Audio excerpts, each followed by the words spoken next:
अस्सलाम वालेकुम। आज मैं आपको बताती हूँ कि हम रिसर्च पेपर को किस तरह से प्रेजेंट कर सकती हैं। जैसा कि डिफरेंट असाइनमेंट्स मिलती हैं, प्रेजेंटेशंस मिलती हैं कि रिसर्च पेपर को जो है आपने प्रेजेंट करना है, तो सबसे मेन बड़ा जो मसला आता है स्टूडेंट्स के लिए वो ये होता है कि हम किस तरह से प्रेजेंट करें, रिसर्च पेपर को किस तरह से प्रेजेंट करें। और रिसर्च पेपर हम बहुत ही जो है वो हैवी चीज़ समझ लेती हैं, बट आज मैं आपको बताती हूँ कि हम किस तरह से एक सिंपल वे से उसको रिसर्च पेपर को प्रेजेंट कर सकते हैं। तो मैंने एक रिसर्च पेपर को लिया है जो कि है study the efficacy of chemicals on the quality parameters of the गावा। इस रिसर्च पेपर में ये है कि उन्होंने एक गावा की क्वालिटी ली है जो कि लखनऊ 49 है, ठीक है। और उसको उन्होंने प्रेजेंट किया है, उसके बारे में उन्होंने बताया हुआ है कि मतलब इसमें उन्होंने क्या किया है। तो सबसे पहले कि हमें उसकी आउटलाइन को लिखना है कि इस रिसर्च पेपर में क्या क्या उन्होंने काम किया है, क्या क्या बातें की गई हैं। तो हम उसकी एक आउटलाइन बना लेंगे जिसमें हम बताएंगे कि उसका ऑब्जेक्टिव क्या है इस रिसर्च पेपर में, जो ऑथर था उसका ऑब्जेक्टिव क्या था, उसका इंट्रोडक्शन क्या था, उसने सीजन और क्वालिटी का मतलब कैसे बताया, उसके फैक्टर्स और पैरामीटर्स क्या थे, किन फैक्टर्स को देखा उसने, किन पैरामीटर्स को लिया, उसका प्लान क्या था वर्क करने का, एक्सपेरिमेंटल डिजाइन उसने किस तरह से किया था, रिसर्च किया तो रिसर्च में एक्सपेरिमेंटल डिजाइन भी देखना है, मेजरमेंट्स और कैलकुलेशन उसने किस तरह से की थी, रिजल्ट्स और डिस्कशन उसकी किस तरह से आई है, लास्ट कंक्लूजन हमने बताना होता है। तो पहले इस रिसर्च पेपर में जो उसका ऑब्जेक्टिव था उसने ये किया था कि डिफरेंट हार्मोन्स को यूज किया था, ग्रोथ हार्मोन्स को चेक करने के लिए कि गावा की क्वालिटी पे उसका क्या इफेक्ट आता है। तो हमने ये उसका ऑब्जेक्टिव बयान कर दिया है। नेक्स्ट उसने इंट्रोडक्शन दिया था जो कि गावा के बारे में था, क्योंकि गावा उसने गावा फ्रूट लिया था, तो फिर उसने गावा के बारे में बताया कि गावा क्या है। मतलब जैसा कि उन्होंने बताया कि जो है ये पुअर मैन एप्पल कहा जाता है, इसे सब ट्रॉपिकल में ग्रो किया जाता है, इसके हम सॉइल वगैरह को बता सकते हैं एक स्लाइड में। मजीद हम नेट से मतलब ऐड कर सकते हैं, जरूरी नहीं कि ये रिसर्च पेपर से ही सब कुछ हो, लेकिन हम इसमें मतलब इंट्रोडक्शन में यही सब कुछ बताते हैं। और गावा के जैसा कि 2 सीजन में इसकी प्रोडक्शन होती है, रेनी और विंटर, वो भी मैंने इसमें लिख दिया है। नेक्स्ट बताना है कि अगर हम सीजन और क्वालिटी के बारे में बात करें कि सीजन क्या था और उसकी क्वालिटी क्या थी, रेनी सीजन फ्रूट था और जो कि अफेक्ट हुआ था बायोटिक और एबायोटिक स्ट्रेस में, और क्वालिटी जो अगर देखी जाए तो रेनी सीजन में क्या थी और विंटर सीजन में क्या थी। रेनी सीजन में क्या था कि रेनी सीजन में जो है वो लेस न्यूट्रिटिव होता है, टेम्परेचर ह्यूमिडिटी बहुत ज्यादा होती है और अफेक्ट होता है बहुत ज्यादा, पेस्ट और डिजीजेस अटैक होता है, मैक्सिमम यील्ड होती है, लेकिन उसकी क्वालिटी जो होती है वो बहुत कम होती है। अगर हम विंटर सीजन में उन्होंने बात की गई थी, तो विंटर सीजन में जो होता है वो फ्रूट बहुत ज्यादा गावा का अच्छा होता है, शुगर कंटेंट बहुत ज्यादा होता है, न्यूट्रिशन लेवल बहुत ज्यादा होता है, अरोमा अच्छी होती है, पेस्ट और डिजीजेस से फ्री होता है। और जो ये है विंटर सीजन का फ्रूट जो है वो ज्यादा प्रेफर किया जाता है। अब क्यों प्रेफर किया जाता है और प्रोडक्शन इसकी ज्यादा क्यों आती है, अगर हम बात ही कर रहे हैं कि किस तरह से प्रेजेंट करना है, तो हम इसमें अगर प्रेजेंट करते हुए अगर ये क्वेश्चन पूछ लिया जाए कि क्यों गावा की प्रोडक्शन विंटर में क्यों ज्यादा होती है, विंटर में प्रोडक्शन कम क्यों होती है, हालांकि विंटर में बहुत ज्यादा क्वालिटी अच्छी होती है और लोग जो है वो प्रेफर करती हैं विंटर का फ्रूट खाने के लिए, लेकिन इसको क्वालिटी कम क्यों होती है। तो मेन रीजन ये है कि जब इसकी प्रूनिंग की जाती है ना, गावा की प्रूनिंग की जाती है, वो कर दी जाती है जब रेनी सीजन की हार्वेस्टिंग होती है उसके फौरन बाद उसको प्रूनिंग कर दी जाती है। तो प्रूनिंग करने के बाद जो है वो फ्रूट अभी ब्रांचेस जो है वो सही तरह से ग्रो नहीं हो पा रही होती है, और जो है उस तरह से वो फ्रूट को कम बियर करती हैं, लेकिन इसकी क्वालिटी बहुत ज्यादा इंप्रूव हो जाती है जब हम इसको करते हैं। तो विंटर सीजन की फ्रूट जो है, नेक्स्ट किन फैक्टर्स को और पैरामीटर्स को हमने ये देखना है कि उस रिसर्च पेपर में कि उन्होंने किन फैक्टर्स को देखा और किन पैरामीटर्स को लिया है। तो फैक्टर्स उन्होंने 3 हार्मोन्स लिया था, जैसा कि मैंने पहले ही बात कर ली थी कि उन्होंने इफेक्टिवनेस चेक करनी है, क्वालिटी चेक करनी है गावा की, ठीक है। तो 3 फैक्टर्स उन्होंने लिए थे, नेफ्थलीन एसिटिक एसिड लिया था और नेफ्थलीन एसिटामाइड लिया था, यूरिया लिया था, और इसके 6 ट्रीटमेंट्स उन्होंने अप्लाई किए थे। नेफ्थलीन एसिटिक एसिड का 1 लिया था, NAD के 2 लिए थे 40% ppm एंड 60 ppm के साथ, और यूरिया के 3 लिए थे 2%, 5% एंड 10% के साथ। नेक्स्ट अगर हम पैरामीटर्स की बात करें कि उन्होंने किन पैरामीटर्स को अपने सामने रखा था कि हम किन पैरामीटर्स की बेस पे हम ये जज कर पाएंगे कि कौन सा ज्यादा अच्छा कर रहा है।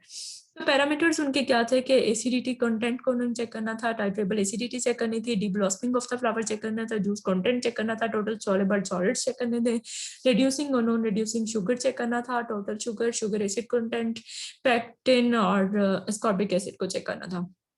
अब उनका प्लान क्या था कि किस तरह से करेंगे। उन्होंने गावा की वैरायटी ली है, कंडक्ट किया था, एक्सपेरिमेंटल फार्म में किया था, और एरिया जो था वो 1728 था, वेल मेंशन थी। और उसके बाद हमने एक्सपेरिमेंटल डिजाइन बताना है कि उन्होंने किस एक्सपेरिमेंट, क्योंकि बेसिकली 3 डिजाइन होता है, आरसीबीडी होता है और आरसीडी होता है और एलएसडी होता है। ठीक है, तो उन्होंने किस डिजाइन को लिया था, उन्होंने जो लिया था यहाँ पे वो आरसीबीडी लिया था, रैंडमाइज कंप्लीट ब्लॉक डिजाइन होता है। ये वहां पे यूज किया जाता है जहाँ पे कंडीशंस जो है वो सिमिलर हो।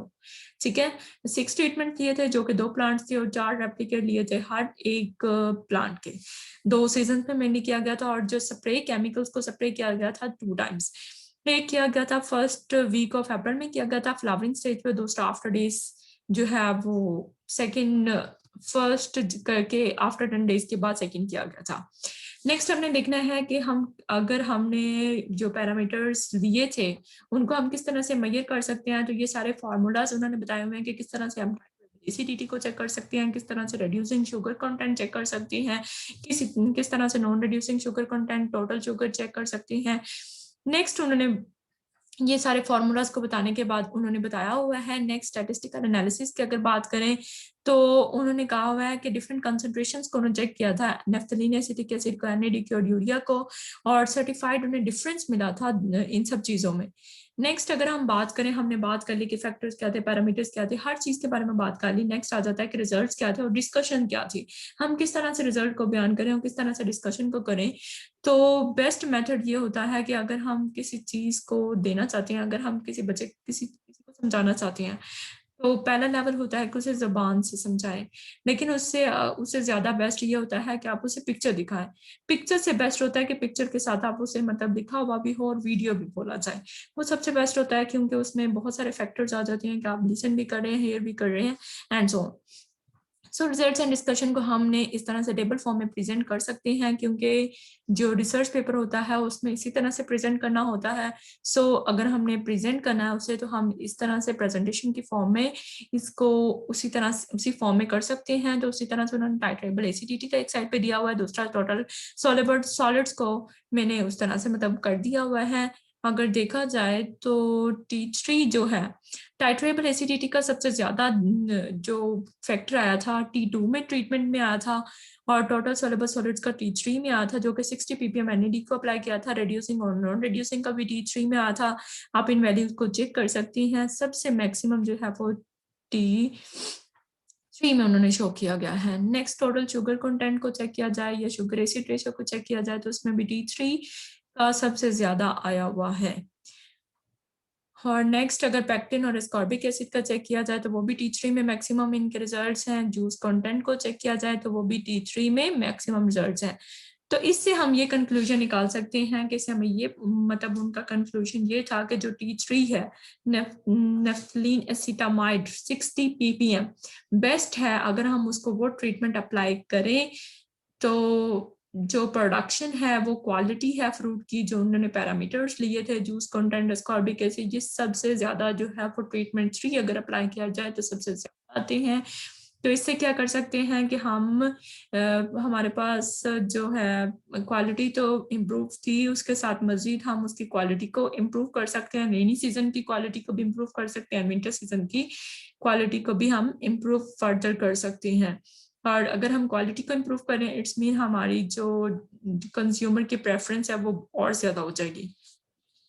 लास्ट में मैंने इस पेपर का, जिस पेपर से मैंने लिया है, उसका लिंक भी दे दिया है। अगर आप इस लिंक पे जाएंगे तो ये पेपर आपको ओपन हो जाएगा। इस लिंक पे आप जाएंगे तो पेपर आप देख सकते हैं कि किस पेपर से उन्होंने किस तरह से प्रेजेंट किया गया था और किस तरह से हम फिर इस वीडियो को देख सकते हैं। आपको बहुत ज्यादा हेल्प मिलेगी रिसर्च पेपर को। किसी भी रिसर्च पेपर को आप इजीली जो है उससे आप डिस्प्ले कर सकते हैं, डिस्क्राइब कर सकते हैं, प्रेजेंट कर सकते हैं।